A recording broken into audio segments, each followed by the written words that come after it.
بسم اللہ الرحمن الرحیم۔ السلام علیکم۔ پاک نیوز 91 میں خوش آمدید دوستو، چینل کو سبسکرائب کریں اور بیل آئیکن کو ضرور دبائیں تاکہ ہر ویڈیو آپ کو وقت پر ملے۔ آرمی پبلک سکول کی دردناک واقعہ کے بعد آج ساہیوال میں ایک انتہائی دردناک واقعہ ہوا ہے۔ ساہیوال واقعہ میں آج کاؤنٹر ٹیررزم ڈپارٹمنٹ نے دن دہاڑے 4 لوگوں کو فائرنگ کر کے ہلاک کیا ہے، جس میں 2 مرد اور 2 خواتین تھے۔ انتہائی افسوس کی بات ہے کہ اس ملک میں بڑے بڑے قاتل، ماڈل ٹاؤن کے 18 لوگوں کے قاتل پارلیمنٹ میں بیٹھے ہیں، آزادی سے گھوم رہے ہیں۔ ایسے انصاف کے نظام کو تو دفن کر دینا چاہیے۔ ہمیں نہیں چاہیے ایسا نظام جس میں کسی بھی گاڑی میں لوگوں کو دن دہاڑے قتل کیا جاتا ہے اور پھر اس کا لنک دہشت گردوں سے جڑا جاتا ہے۔ چیف جسٹس صاحب کو از خود نوٹس لینا چاہیے اور میں سمجھتا ہوں کہ اس میں جتنی بھی لوگ انوالو ہیں ان کو فوج کے حوالے کیا جائے تاکہ سر عام ان قاتلوں کو چوک میں لٹکایا جائے، تاکہ نیکسٹ کوئی ایسا کچھ سوچنے کی جرت بھی نہ کر سکے۔ اس ملک میں ہر بندہ جس کے پاس پاور آتی ہے عام لوگوں کی زندگی جہنم بنا دیتے ہیں۔ انتہائی افسوس کی بات ہے کہ کاؤنٹر ٹیررزم نے ان سب کو دہشت گرد قرار دیا ہے۔ ذرا کاؤنٹر ٹیررزم ڈپارٹمنٹ کی رپورٹ تو دیکھ لے، جس میں بتایا ہے کہ مارے جانے والے دہشت گرد تھے اور خفیہ ایجنسی کی رپورٹ پر ہم نے کارروائی کی ہے۔ گاڑی میں خواتین سمیت بچوں کو لے کر شادی پر جانے والے فیملی کو دہشت گرد قرار دیا گیا۔ کیا ایسی ہوتی ہے دہشت گردی جس میں خواتین اور بچوں کو ساتھ لے کر گاڑی شادی پر جاتے ہیں اور شادی کا سامان گاڑی میں پڑا ہو؟ یہ مکمل پلانٹڈ واقعہ لگ رہا ہے جس میں خفیہ ایجنسی کا نام لیا جا رہا ہے، اور کاؤنٹر ٹیررزم ڈپارٹمنٹ نے کہا ہے کہ خفیہ ایجنسی کی رپورٹ کے مطابق ہم نے یہ کارروائی کی ہے۔ خفیہ ایجنسی کے مشن آرمی کمپلیٹ کرتی ہے، اور آرمی جب مشن پر نکلتے ہیں تو بچوں اور عورتوں کو سب سے پہلے حفاظت میں لیتے ہیں۔ ان کے پاس طریقے ہوتے ہیں بچوں اور عورتوں کو ہینڈل کرنے کے لیے، 1 سیکنڈ کا کام ہے ان کے لیے۔ ISI اور آرمی کو انفارم کیا جاتا، لیکن نہیں، ایسا کچھ بھی نہیں ہوا۔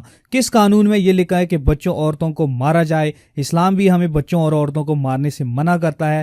جنگ کے دوران بچوں اور عورتوں کو نقصان پہنچانے سے اسلام نے ہمیں منع کیا ہے۔ کاؤنٹر ٹیررزم کے دعوے سامنے آ رہے ہیں، لیکن وہاں پر لوگوں نے اس سارے واقعے کو دیکھا ہے جس کے مطابق یہ لوگ دہشت گرد نہیں تھے، اور CTD جو کہہ رہی ہے وہ بالکل غلط ہے۔ CTD کی طرف سے یہ بھی کہا گیا ہے مارے جانے والوں نے فائرنگ کی ہے، لیکن علاقہ کے لوگوں نے کہا ہے کہ کوئی فائرنگ نہیں ہوئی، مارے جانے والوں کی طرف سے کوئی فائرنگ نہیں ہوئی۔ ہم ابھی فی الحال اس پر مزید کچھ نہیں کہہ سکتے، لیکن عثمان بزار اور عمران خان کا شکریہ ادا کرنا چاہیے کہ اس واقعوں کا بروقت نوٹس لیا، CTD والوں کو گرفتار کیا ہے اور GIT تشکیل دی ہے۔ لیکن عمران خان کو اور عثمان بزار کو یہ معاملہ خود ہینڈل کرنا چاہیے، کیونکہ یہ حکمران ہے اور یہ ان کا حق بنتا ہے۔ اللہ پاک کے سامنے یہ لوگ اس بات کے لیے جواب دہ ہے۔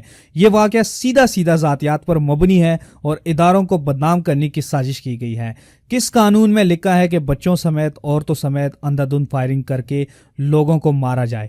گاڑی میں جو بچے تھے اس میں سے ایک بچہ زندہ ہے، اس نے ویڈیو میں کیا کچھ کہا ہے وہ آپ لوگ خود دیکھ لیں اور اندازہ لگا لیں کہ یہ سب کیا تھا اور اس کو کیا رنگ دیا جا رہا ہے۔ بیٹے کیا ہوا تھا؟ آپ کا نام کیا ہے؟ ہاں، عمیر خلیل۔ بیٹے آپ کدھر جا رہے تھے؟ کون سے گاؤں؟ بورے والا گاؤں۔ آپ کے پاپا خلیل تھے، آپ کی مما کا کیا نام ہے؟ نبیلہ۔ اور کون تھا؟ پاپا کا دوست۔ کیا نام اس کا؟ مولوی مولوی کہتے ہیں۔ آپ کی بہن کون تھی، بڑی تھی؟ ریبا۔ ریبا۔ اور آپ جب ادھر پہنچے تو کیا ہوا؟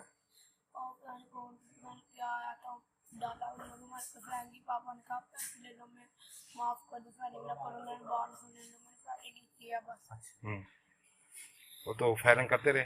پھر بعد میں ہم بچ گئے، جو بھی مر گئے ان کو گاڑی میں رکھ دیا، ہمیں اٹھا کے وہ پہلے پتہ نہیں کہاں لے گئے، پھر واپس لا کے پیٹرول پمپ پہ آ گئے نا، ہمیں چھوڑ کے چلے گئے۔ پھر وہ سارے آدمی آ کے ہمیں دیکھ کے ایک آدمی نا آدمی کہتا میں آپ کو گھر چھوڑنے لگا، انہیں بھی بائک پہ بڑھایا تو پیچھے سے یہ اٹھا کے پھر لے آئے، یہاں ہاسپٹل لے آئے۔